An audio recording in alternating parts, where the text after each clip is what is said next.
Hello मेरे प्यारे दोस्तों, यह कहानी मन्नत एक अधूरी ख्वाहिश भाग 40 है।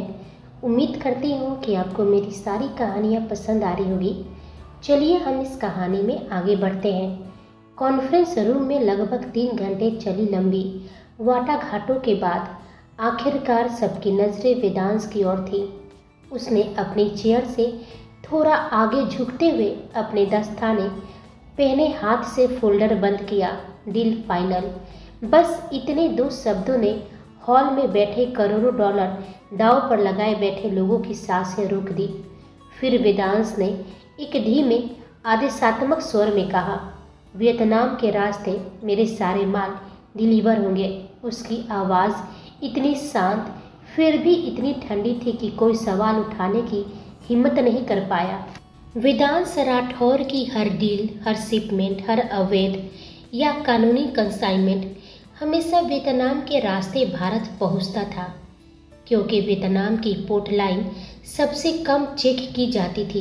शिपमेंट्स पर इंटरपोल की नज़रें कम रहती थी और सबसे बड़ी वजह वेदांश के अपने लोग वहां की पोर्ट अथॉरिटी में गहराई से बैठे थे।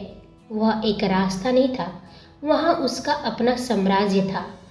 हॉल में सन्नाटा था, पर राव मुस्कुरा रहा था। सभी बिजनेस पार्टनर अपने अपने फोल्डर बंद करके खड़े होने लगे। कोई भी सीधे वेदांश से नज़र नहीं मिला पा रहा था, पर एक था राव। पर वेदांश का दिमाग अब इस डील में नहीं था।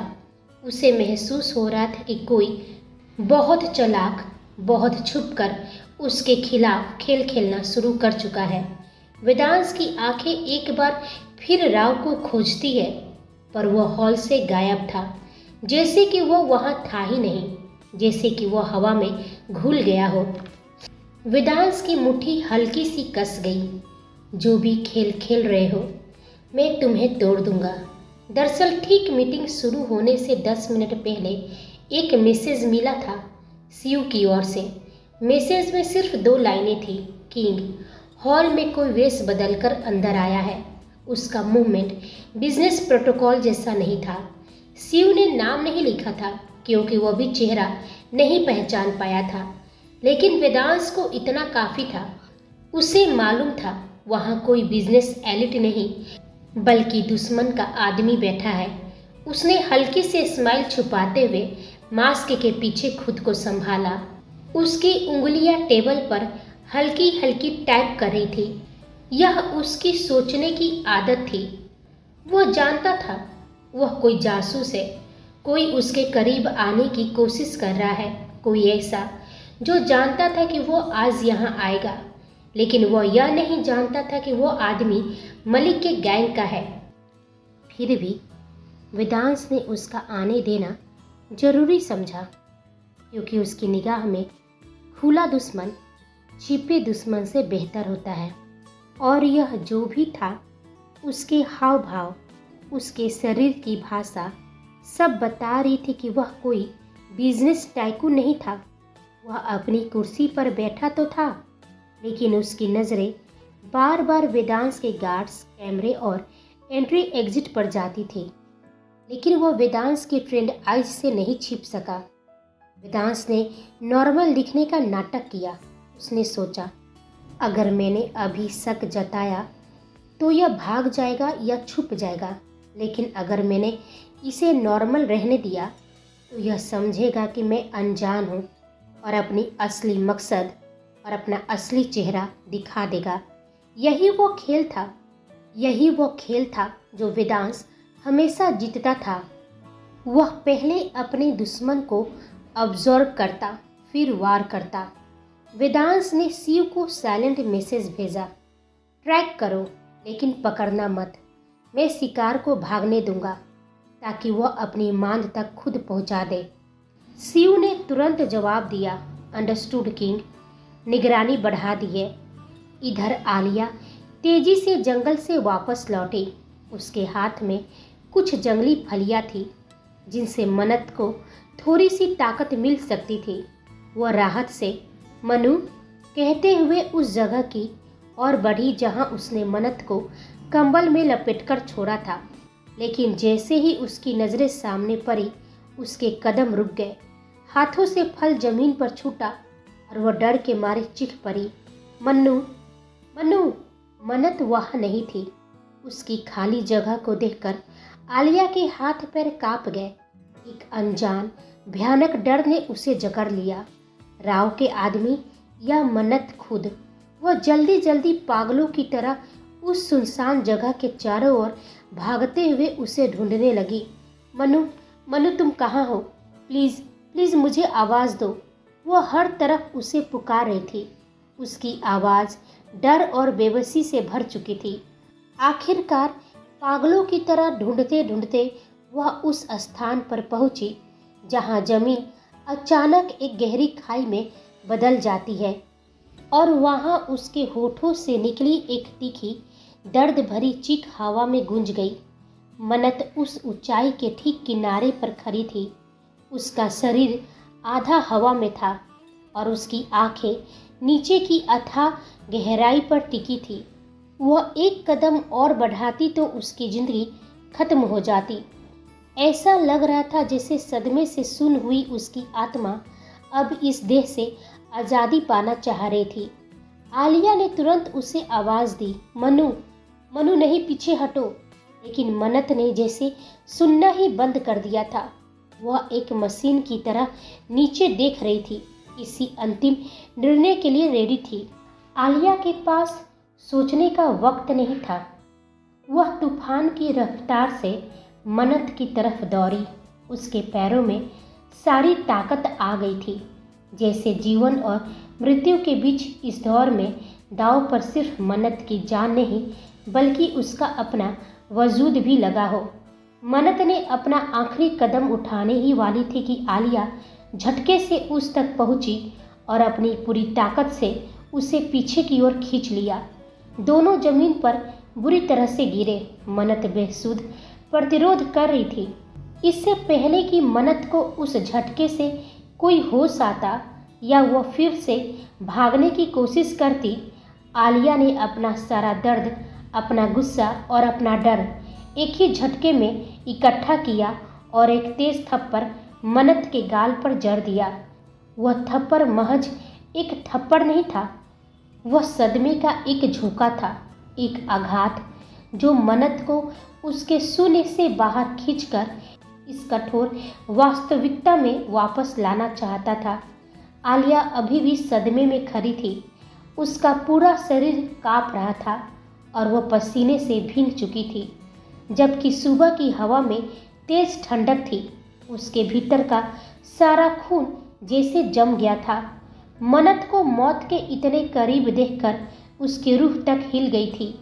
आलिया का थप्पड़ जो सदमे को तोड़ने के लिए दिया गया था, कामयाब रहा। मन्नत का सिर झटके से एक तरफ घूमा और उस तीव्र दर्द ने उसे राव के जहरीले आगोश से बाहर खींच लिया। उसकी शून्य आंखें अचानक भावना से भर उठी।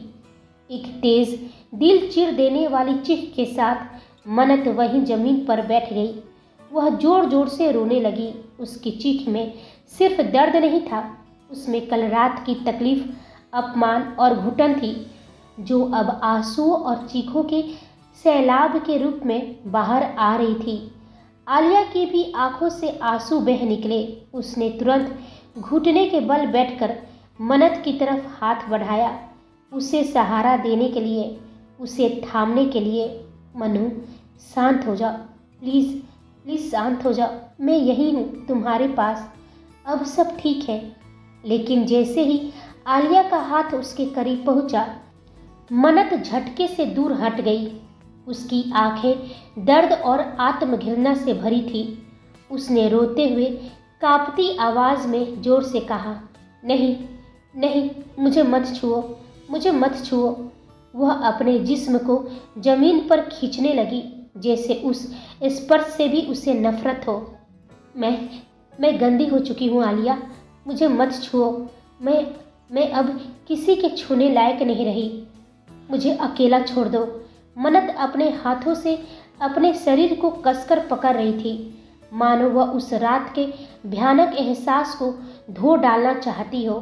राव ने भले ही उसके साथ कुछ किया ना हो, पर ड्रग्स के नशे में उसके द्वारा किया गया आत्मसमर्पण के कृत्य ने उसे भीतर तक तोड़ दिया था। आलिया का हाथ हवा में ही थम गया। वह मन्नत के पास बैठी रही। उसका दिल इस भयानक दर्द को देखकर टुकड़े टुकड़े हो गया। वह जानती थी कि यह दर्द राव की हैवानियत से कहीं ज़्यादा गहरा है। मन्नत जमीन पर रेंगते हुए अपने आप को छूने से भी इनकार कर रही थी। उसके चेहरे पर आत्मघृणा और उस रात की भयावहता का गहरा बोझ था। आलिया अपने आंसू पोंछते हुए तुरंत मन्नत के पास झुकी। वह सख्ती और प्यार के मिश्रण में बोली, नहीं मनु, ऐसा मत कहो। तुम गंदी नहीं हो, कभी नहीं। खुद से इतनी नफरत मत करो। तुम पहले की तरह ही पवित्र हो। वह मन्नत को समझाना चाहती थी। राव कुछ गलत करता उससे पहले ही। कहते कहते आलिया की भी आवाज़ गले में ही अटक गई। वह राव के अंतिम क्रूर इरादों को शब्दों में बयान नहीं कर पाई, लेकिन मन्नत की शून्य निगाहों में अब एक भयानक सच्चाई झलक रही थी। वह सिसकते हुए बोली, भले उसने मेरे जिस्म को रौंदा ना हो, लेकिन मेरे शरीर को वह अपने गंदे हाथों से छू रहा था। उसने मेरी आत्मा को रौंदा है आलिया।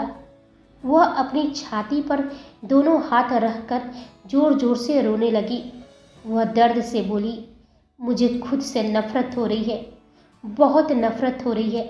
मैं कैसे खुद को उसके हवाले कर सकती हूँ। मैंने अपने हाथों से अपने शरीर से कपड़े उतारे थे। मेरी अपनी इच्छा शक्ति ने मेरा साथ छोड़ दिया। मैं खुद से नज़रें नहीं मिला पा रही हूँ। वह फुट फुट कर रोने लगी। उसकी चीखें जंगल के सन्नाटे में गूंज उठी। नहीं नहीं, मुझे जीने का कोई हक नहीं है। मुझे नहीं जीना है। मैं मर जाना चाहती हूँ। मुझे नफरत हो रही है खुद से। मन्नत की यह भावना राव के ड्रग्स का सबसे घातक परिणाम थी। सिर्फ शरीर पर नहीं, बल्कि उसकी आत्मा पर किया गया हमला था। राव ने उसकी सहमति को छीनकर उसे यह महसूस कराया था कि वह खुद ही अपने अपमान का जिम्मेदार है। आलिया ने अब जबरदस्ती नहीं की। वह जानती थी कि शब्दों से इस घाव को नहीं भरा जा सकता। उसने अपने हाथ वापस खींच लिए, लेकिन मन्नत के ठीक पास बैठ गई। उसने उसे छुआ नहीं, बल्कि सिर्फ अपनी मौजूदगी से यह एहसास कराया कि वह अकेली नहीं है। आलिया शांत मगर दृढ़ आवाज़ में बोली, मनु, मेरी तरफ देखो और ध्यान से सुनो। तुम्हारी आत्मा नहीं रौंदी गई है। तुम्हारी इच्छा शक्ति नहीं टूटी है। तुम्हें जबरदस्ती ड्रग्स दिया गया था। उस वक्त तुम होश में नहीं थी, और जो होश में ना हो उस पर कोई पाप नहीं लगता। यह जोर जबरदस्ती थी, तुम्हारी मर्जी नहीं। आलिया ने उसकी आंखों में देखा। यह राव की गंदगी है, तुम्हारी नहीं। और राव ने यह इसलिए किया क्योंकि वह तुम्हारी हिम्मत को तोड़ नहीं सका। यह तुम्हारी ताकत का सबूत है मनु, तुम्हारी कमजोरी का नहीं। तुम खुद को सजा मत दो। तुमने कोई गलती नहीं किया है, कोई पाप नहीं किया है। आलिया की आवाज़ हल्की नहीं थी, वह तड़प थी, दर्द था और भीतर से फूटता हुआ गुस्सा भी। वह दोनों हाथों से मन्नत का चेहरा पकड़कर मजबूर कर देती है कि वह उसकी आंखों में देखे। उसकी आवाज़ काँप रही थी, पर हर शब्द पत्थर की तरह भारी था। और मरने से क्या सारी समस्याओं का हल हो जाएगा? क्या सब ठीक हो जाएगा मन्नू? क्या वह राक्षस जो वहाँ लड़कियों के साथ कर रहे हैं वह रुक जाएगा? मन्नत की सांसें अटक गई। उसकी आंखों में फिर आंसू तैरने लगे, लेकिन इस बार वह फूटकर नहीं रोई, क्योंकि आलिया उसे टूटने नहीं देना चाहती थी। आलिया आगे झुककर बोली, तुम वहाँ कैंप की लड़कियों की हिम्मत थी। तुमने उन्हें उम्मीद दी थी। तुमने ही कहा था एक दिन हम सब वहाँ से बाहर निकलेंगे, आज़ाद होंगे उस नरक से। मन्नत की उंगलियां बेतरतीब तरीके से कंबल को मरोड़ने लगी। उसका शरीर अभी भी काँप रहा था। आलिया की आवाज़ और भी कठोर हो गई, लेकिन तुम क्या कर रही हो? तुम खुद को आज खुद को ख़त्म करने की सोच रही हो। उसने गहरी दर्द भरी सांस खींची। उन लड़कियों पर जो बीत रही है हम उनकी कल्पना भी नहीं कर सकते मन्नू। वे रोती हैं, चीखती हैं, डरती हैं, फिर भी जी रही हैं। क्यों? और एक तुम हो जो हार मान गई, जो खुद को खत्म कर लेना चाहती है। मन्नत दर्द भरे स्वर में बोली, मैं ही क्यों आलिया? आखिर मैं ही क्यों? राव ने उन सैकड़ों लड़कियों के बीच में सिर्फ मुझे ही क्यों चुना अपने लिए? क्यों मुझे? मुझे तो सिर्फ किंग के लिए चुना गया था ना। फिर उस दरिंदे ने मुझे क्यों तोड़ दिया? उसकी आवाज़ फिर से टूटने लगी थी। आलिया ने गहरी सांस ली। शायद वो तुम्हें पहले से जानता था मन्नू। ये सुनते ही मन्नत एकाएक आलिया को देखने लगी। आंखों में हैरानी भरे सवाल थे। आलिया गहरी सांस ली और बोली, आई एम सॉरी मन्नू, मुझे नहीं मालूम था कि बात यहाँ तक बढ़ जाएगी। यह सब इतना भयानक हो जाएगा। मुझे तुम्हें सच बता देना चाहिए था। मन्नत के आंखों से अभी भी चुपके से आंसू निकल रहे थे। आलिया आगे झुककर फुसफुसाते हुए बोली, मुझे लगा था कि शायद तुम नहीं समझोगी। मुझे ऐसा लगा कि तुम मुझे कहीं गलत ना समझने लगो, लेकिन मैं सच में नहीं जानती थी कि राव के दिमाग में यह सब चल रहा है, कि वह तुम्हें अपनी हवस का शिकार बनाना चाहता है। सच? कैसा सच? मन्नत ने आलिया की आंखों में देखते हुए धीरे से पूछा। और तुम मुझे सॉरी क्यों कह रही हो आलिया? क्या मुझसे कुछ छुपा रही हो? आलिया ने एक बार फिर गहरी सांस ली और बोली, मनु, जिस दिन राव कैंप में आया था उससे 2 दिन पहले मुझे उसके ऑफिस बुलाया गया था। तुम जानती हो कि मैं एक मिशन पर यहाँ आई थी, इसलिए राव और उसके आदमियों का भरोसा जीतने के लिए जो भी मुझे करना पड़ा मैंने किया। शायद इसी वजह से उसने मुझे बुलाया। मन्नत ध्यान से उसे सुन रही थी। आलिया आगे बोली, जब मैं उसके ऑफिस पहुंची तो उसने कहा कि मुझे किंग के लिए चुना गया है। मनु, मुझे सच में नहीं पता था कि उसने यह क्यों कहा, लेकिन यह सच है। उस पल मैं बहुत खुश हुई थी, क्योंकि किंग तक पहुंचना ही तो मेरा मकसद था। इसीलिए तो मैं यहाँ आई थी। तुम जानती हो कि मेरा मिशन क्या था?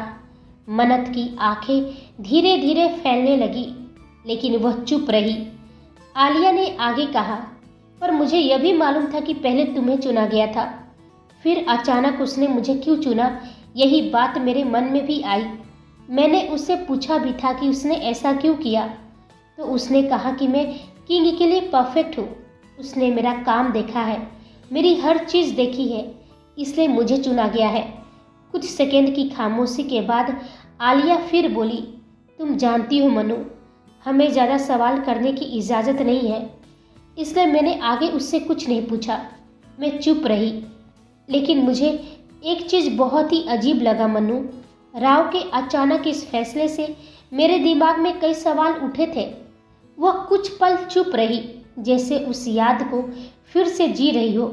लेकिन मन्नत, उसकी आंखों में एक बार फिर आंसू आ गए। उसके होठ फरफरा रहे थे, जैसे कि उसकी जिंदगी ना जाने और कौन सी करवटें लेने वाली हो। आलिया धीरे से बोली, लेकिन मेरा शक तब और बढ़ गया जब मेरी नज़र उसके लैपटॉप पर गई। मन्नत ने पलकें झपकी, उसकी सांस हल्की सी थम गई। क्या देखा तुमने? वह फुसफुसाई। आलिया की आवाज़ भारी हो गई। वहाँ एक वेबसाइट खुली थी और उस वेबसाइट पर तुम्हारी तस्वीरें थी मन्नू। सिर्फ एक नहीं, कई। मन्नत का दिल जोर से धड़का। मेरी तस्वीरें? कैसी वेबसाइट थी वह? आलिया का चेहरा सख्त हो गया। वह कोई लीगल वेबसाइट नहीं थी, वह माफिया वर्ल्ड की इलीगल साइट थी, डार्क वेब की साइट। मन्नत के पैरों तले जमीन खिसक गई। Dark web? लेकिन मेरी तस्वीर वहाँ कैसे पहुँची? किसने डाली? आलिया बोली। यही बात मुझे अंदर तक हिला गई। वह साइट उन लड़कियों की जानकारी बेचने वाले नेटवर्क की थी जिन पर खरीदारी और बोली लगाई जाती है। और मनु, वहाँ तुम्हारा प्रोफाइल बना हुआ था। तुम्हारे बारे में छोटी छोटी जानकारियाँ भी लिखी थी, उम्र, जन्म स्थान, पसंद नापसंद और तुम्हारी पुरानी कुछ तस्वीरें भी।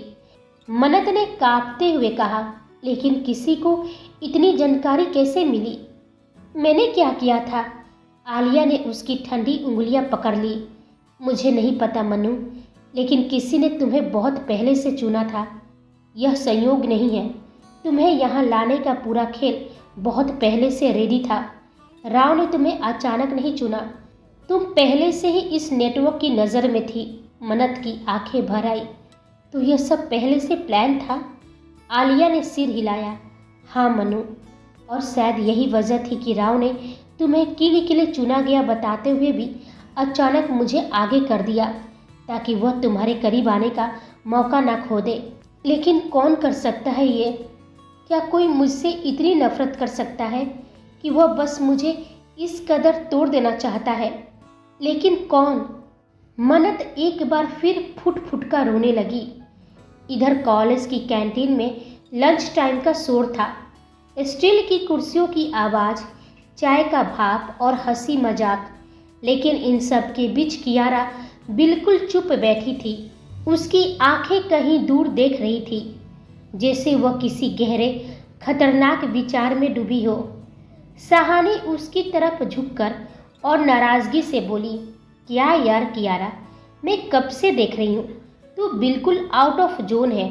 इतनी खुश होने की बात है और तू कौन सी गहरी सोच में डूबी है? भाई से तेरी सगाई हो गई है और अब तू मेरी होने वाली भाभी है।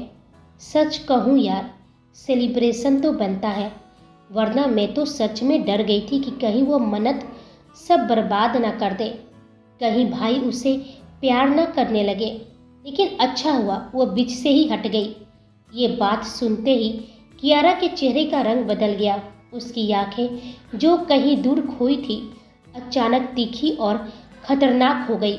वो झट से कुर्सी पर सीधी बैठ गई और धीरे धीरे लेकिन जहर भरी आवाज़ में बोली, वेद मेरे हैं, मेरे थे और हमेशा मेरे ही रहेंगे। मैं जानती थी कि मन्नू कोई ना कोई तमाशा जरूर करेगी, लेकिन हमेशा की तरह इस बार भी वही गलत साबित हो गई। और देखो कैसे उसे यहाँ से जाना पड़ा। इससे पहले कि वह लौट कर आए, मुझे कुछ ऐसा करना होगा कि वेद उसे और भी ज़्यादा नफरत करने लगे और उस नफरत में वह मेरे करीब आ जाए। सहानी ने कियारा की बात सुनकर चौंक कर पूछा, तो फिर तू क्या करने वाली है? कैसे भाई को अपने करीब लाएगी? कियारा की आंखों में एक सातिर चमक थी। वह धीरे से कुर्सी के सहारे पीछे झुकी, होठों पर एक जिद भरी मुस्कान उभर आई। वेद अपने काम के लिए बहुत बहुत ही प्रोटेक्टिव है, उसने धीमी धारदार आवाज़ में कहा। उन्हें उनके बिजनेस से ज़्यादा कोई चीज़ छू नहीं सकती है, और अगर उन्हें ये यकीन हो जाए कि मन्नू की वजह से उनकी कंपनी को बड़ा नुकसान हो सकता है, तो समझ जाओ तुम उनकी नफरत कितनी बढ़ेगी। सहानी घबराकर बोली, लेकिन ये होगा कैसे? कियारा मेज पर झुककर फुसफुसाकर बोली, मिस्टर जॉन। सहानी की आंखें फैल गई। कियारा ने आगे कहा, जिस प्रोजेक्ट पर मन्नत काम कर रही थी, जिसके लिए उसने वेद के सामने कितनी मिन्नतें की थी और ज़बरदस्ती उस प्रोजेक्ट को अपने हाथ में लिया था, और वह प्रोजेक्ट वेद के ड्रीम प्रोजेक्ट है।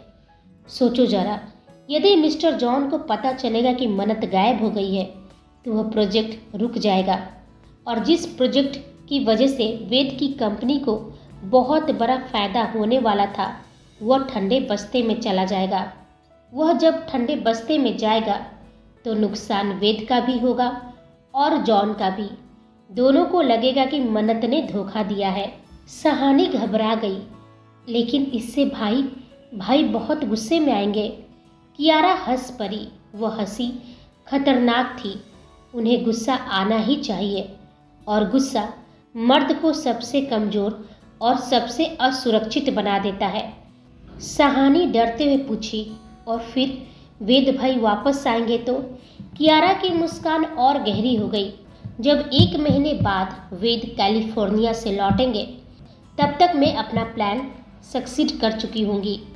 और फिर वेद के लौटने के बाद मैं उनके लिए एक रंगीन शाम रेडी रखूंगी। थोड़ी सी ड्रग्स, ऐसी दवा जो पूरी तरह होश मिटाए नहीं, लेकिन इंसान सोच नहीं पाए कि वो क्या कर रहा है। उसने उंगली से मेज पर हल्का निशान बनाया। वेद अपने गुस्से, दर्द और नफरत में मेरे करीब आएंगे। बस इतना ही चाहिए मुझे। सहानी धीरे धीरे समझ रही थी कि कियारा कितना दूर जा सकती है। उसकी आवाज़ कांप गई। कियारा, ये खतरनाक है। अगर भाई को पता चल गया। कियारा ने बात काट दी। वेद कुछ नहीं जान पाएंगे। तुम घबराओ मत। कियारा ने वही किया जैसा उसने प्लान किया था। बस कैलिफोर्निया में बैठे वेद का वापस आने का इंतजार था। इधर मन्नत बोली, सच जानने के बाद मैं पूरी तरह से टूट चुकी थी। मेरे अंदर कुछ भी बाकी नहीं बचा था। उस वक्त अगर आलिया ने मुझे संभाला ना होता तो शायद मैं कभी खुद को समेट ना पाती। मुझे नहीं पता था कि कौन था जिसने मेरी तस्वीरें डार्क वेब पर डाली थी। बस इतना मालूम था कि वह इंसान तकनीकी, इंटरनेट और अंधेरे खेल का माहिर था। मन्नत ने एक लंबी सांस लेकर फिर अपने अतीत में उतर गई। रात काली थी और दुनिया लापता। आसमान धुएं जैसा काला, सड़कें बिल्कुल सूनी। पैरों से टकराती हवा में सिर्फ डर की गंध थी।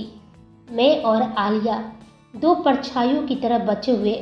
हम बार बार पीछे मुड़कर देखते, कहीं कोई आ तो नहीं रहा।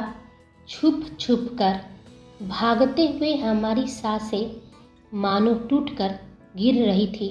आलिया ने मेरा हाथ पकड़ा। मनु, उसकी आवाज़ थरथरा रही थी। तुम यहीं रुको, मैं तुम्हें किसी सुरक्षित जगह छोड़कर वापस जाऊंगी। मुझे उन लड़कियों को बचाना है। मैंने झटके से उससे हाथ छुड़वाया। नहीं, तुम अकेले नहीं जाओगी, मैं भी साथ में चलूंगी। मैं तुम्हारे साथ हूँ, चाहे कुछ भी हो जाए। आलिया की आंखें भर आई। वह जानती थी मन्नत नहीं मानेगी।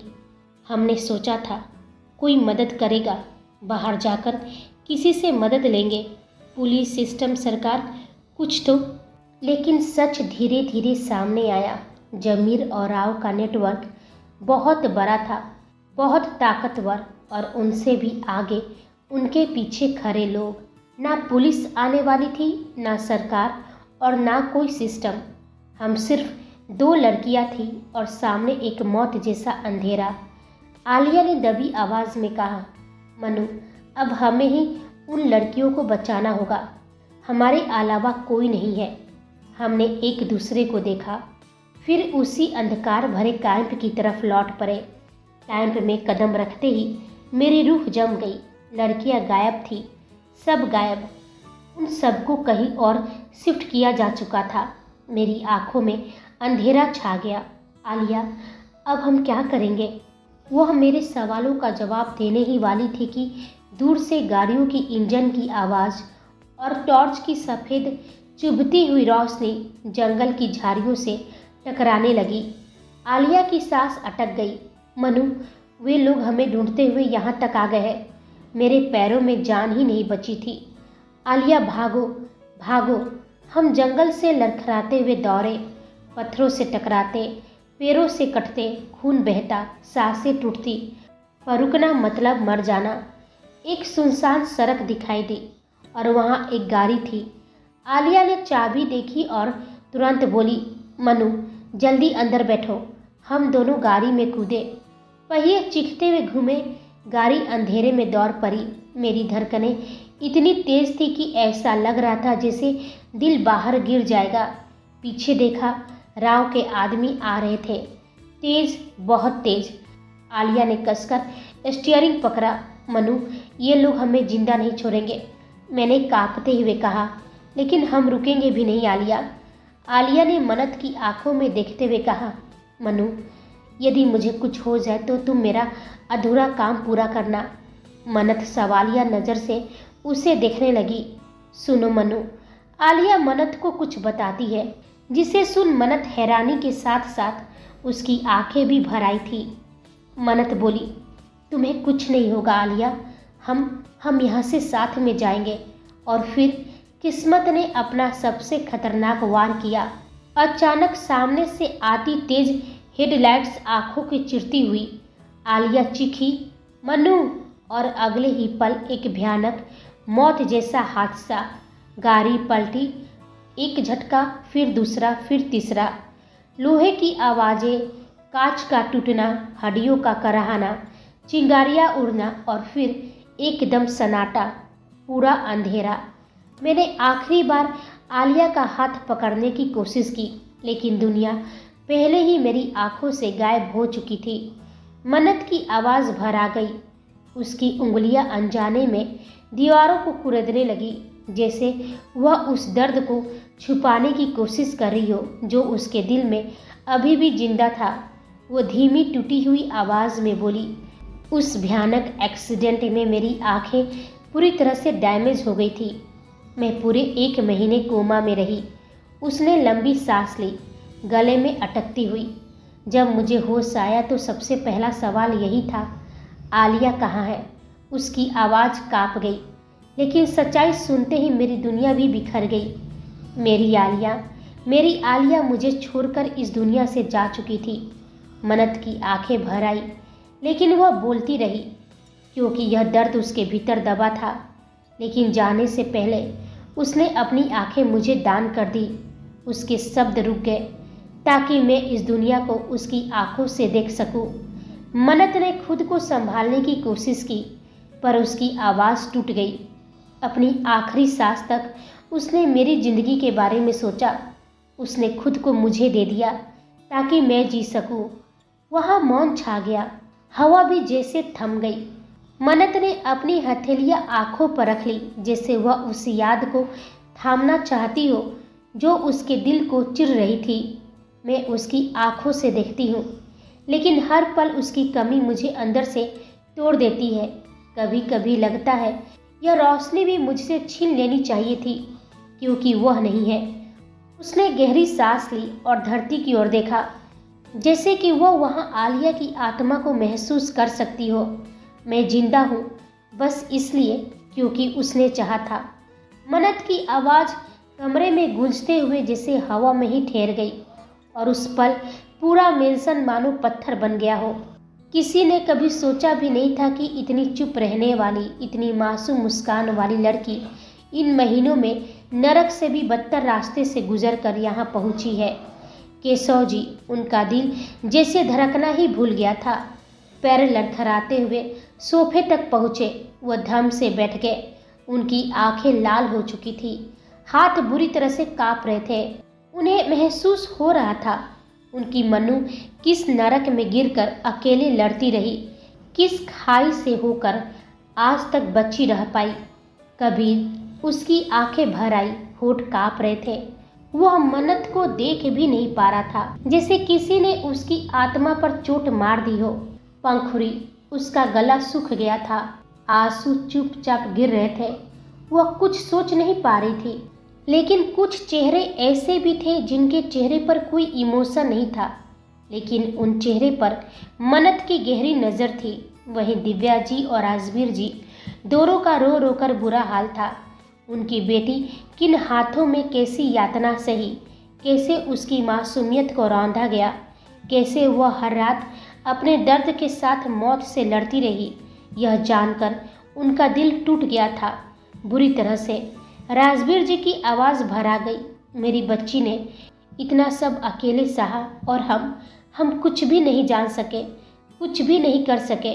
वहीं दिव्या जी फर्श पर बैठ गई, आंसू बहते जा रहे थे। क्यों मन्नू, क्यों? यह सब अकेले आपने झेला, हमें क्यों नहीं बताया? लेकिन मन्नत की आंखों में कोई इमोशन नहीं, बिल्कुल सूखी, ठंडी, खाली थी। दिव्या जी के सवाल पर उसकी नज़र कहीं और चली गई। वह कियारा को देखने लगी और उस पल कियारा के चेहरे से जैसे रंग उड़ गया हो, क्योंकि मन्नत को याद आ चुका था कैंप में रहते हुए वह कैसे छुपकर, रिस्क लेकर ट्रेनिंग ऑफिस के लैंडलाइन से दादाजी को फ़ोन करने गई थी।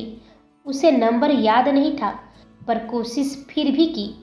पर फ़ोन कियारा ने उठाया था और जैसे ही उसने मन्नत की आवाज़ सुनी उसने फ़ोन कट कर दिया था। कियारा का चेहरा फक पड़ गया था और मन्नत बस एक फीकी सी मुस्कान के साथ उसे बस देखती रही। वहीं वेदांश, उसकी सांसें थम गई थी, चेहरे का सारा रंग उड़ चुका था, दिल जैसे छाती में धंस गया हो। उसे याद आने लगा कैलिफोर्निया से लौटने के बाद कियारा ने कैसे आग लगाई थी, कैसे मिस्टर जॉन ने वेदांश की कंपनी के साथ काम करने से इनकार कर दिया था और कैसे अचानक उसके शेयर गिरने लगे थे। सब कुछ जैसे कियारा चाहती थी वैसा ही हो रहा था। बड़ी मुश्किल से पंखुड़ी और वैभव ने मिस्टर जॉन को मनाया था। वेदांश उस वक्त कुछ भी समझ नहीं पाया था कि यह सब मन्नत के खिलाफ साजिश थी और तब वही वेदांश मन्नत से बेपनाह नफरत करने लगा। उसे गलत समझा, उसे अपने से दूर किया, उसे अपने गुस्से और नफरत को बोझ बनाया, जबकि वह लड़की उसी वक्त नरक से लड़ रही थी। वेदांश की मुट्ठियां कस गई, गला सूख गया, आंखें जलने लगी। वह हार गया था अपनी सोच से, अपने फैसलों से, अपनी बेरहमी से।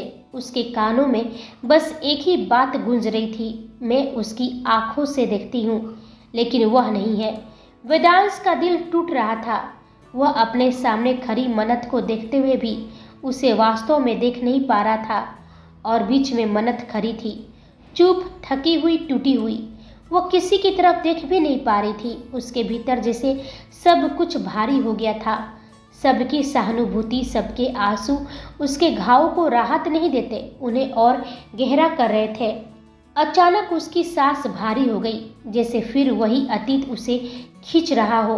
वह चीखे, वही अंधेरा, वही ठंडी जमीन, वही डर, वही सांस रुकने जैसा एहसास। उसने एक कदम पीछे लिया, फिर दूसरा। आंखें धुंधली पड़ गई और वह बस धीमे से बोली, मुझे यहाँ से जाना है। किसी में उसे रोकने की हिम्मत नहीं थी, कोई नहीं। सब जानते थे वह फिर टूट गई है और इस दर्द में उसे थोड़ी हवा, थोड़ी दूरी, थोड़ी सांस चाहिए। मन्नत मुड़ी और मेंशन से बाहर चली गई, चुपचाप, बिना आवाज़, बिना आंसू, लेकिन अंदर से उसकी रूह फट रही थी। वह फिर से उसी अतीत में गिर गई थी जिसे वह दफनाना चाहती थी, पर आज वह अंधेरा उसके सामने खड़ा था, इतना तेज, इतना बड़ा कि वह मुश्किल से खुद को संभाल पा रही थी। मन्नत जैसे ही शेखावत मेंशन से भारी दरवाजे से बाहर निकली, उसके कदम लड़खड़ा रहे थे, सांसें तेज थी और दिल जैसे अभी भी उसी दर्द में उलझा हुआ था जिससे वह पीछे छोड़कर आई थी। वह जल्दी जल्दी चल रही थी, बस दूर जाना चाहती थी, बहुत दूर, इस दम घुटती सहानुभूति से, इन टकराती नज़रों से, इस दर्दनाक सच से। अचानक वो किसी से जोर से टकराई। उसका शरीर हल्का सा झटका खा गया, लेकिन उसने सिर उठाकर देखने की हिम्मत नहीं की। ना ही उसने माफ़ी बोली, ना ही एक नज़र डाला। वह बस पास से निकलती चली गई जैसे कुछ हुआ ही नहीं। लेकिन जिस शख्स से वो टकराई थी वह स्तब्ध खड़ा रह गया। राव, उसी जगह, बिल्कुल उसी तरह जैसे किसी ने उसकी सांसें रोक दी हो, क्योंकि उसके सामने जिंदा खड़ी थी वही लड़की जिसे वह मर चुकी समझकर भूलना चाहता था, जिसे उसने आखिरी बार लहूलुहान, टूटी, डरी हुई हालत में देखा था और जिसे राव के लोग मृत मान चुके थे। उसकी आंखें फैल गई, उसका दिल कस गया और दिमाग सन पड़ गया। यह कैसे हो सकता है? यह जिंदा कैसे? यह यहाँ कैसे? और किसके साथ है? किसने बचा लिया इसे? अनगिनत सवाल उसके दिमाग में दौड़ने लगे। उधर मन्नत कुछ कदम आगे बढ़ी, लेकिन अचानक उसके दिल में अजीब सी कसक उठी। एक जानी पहचानी खौफनाक हवा, एक साया, एक एहसास। उसकी सांस अटक गई, उसका दिल डर से सिकुड़ गया, उसके रीढ़ में सिहरन दौड़ गई। वह रुक गई, धीरे से मुड़ी, कांपती हुई। उसकी आंखें धुंधली थी, पर दिल ने पहचान लिया था वह एहसास, वह डर, वह वही था, उसी नरक का कोई साया जिससे वह भागकर यहाँ आई थी। उसने पीछे पलटकर देखा, तब तक राव दूर के साये में छुप चुका था। अपनी पहचान छुपाकर बिल्कुल खामोश, जैसे हवा में घुल गया हो। मन्नत की सांसें भारी हो गई, उसके हाथ कांपने लगे, दिल सीने में जोर जोर से धड़क रहा था, जैसे अभी बाहर निकल आएगा। वह घबरा गई, उसे लगा मानो अतीत ने फिर उसे पकड़ लिया है, उसी पलटकर डंक मारने के लिए, उसे फिर उसी अंधेरे में खींचने के लिए जिससे वह मर मर कर भी बाहर निकली थी। उसका शरीर ठंडी हवा में भी पसीने से भीग गया और वह एक कदम पीछे हटी, फिर दूसरा, जिससे किसी अदृश्य खतरे से बचने की कोशिश कर रही हो। लेकिन सच यही था, खतरा यही था, यहीं उसी साए में, उसी चुप्पी में, उसी नज़र में जो उसे देख रही थी बिना उसकी जानकारी के। राव की आंखें साए में जल रही थी। वह फुसफुसाया, तुम जिंदा हो बेबी डॉल, अब मज़ा आएगा। और उसकी आंखों में एक खतरनाक चमक उभर आई। क्या होगा कहानी में आगे? क्या करेगा राव मन्नत का पीछा, या वेदांश तक पहुंचने को बनाएगा मन्नत को जरिया? कैसे मन्नत बचेगी राव से, और खुलेंगे कई ऐसे राज जो अब तक छुपे हैं? जानने के लिए जुड़े रहिए हमारे साथ। वीडियो पसंद आए तो लाइक, शेयर, कमेंट और सब्सक्राइब करना बिल्कुल ना भूलें। आप सभी को मेरी कहानी सुनने के लिए धन्यवाद।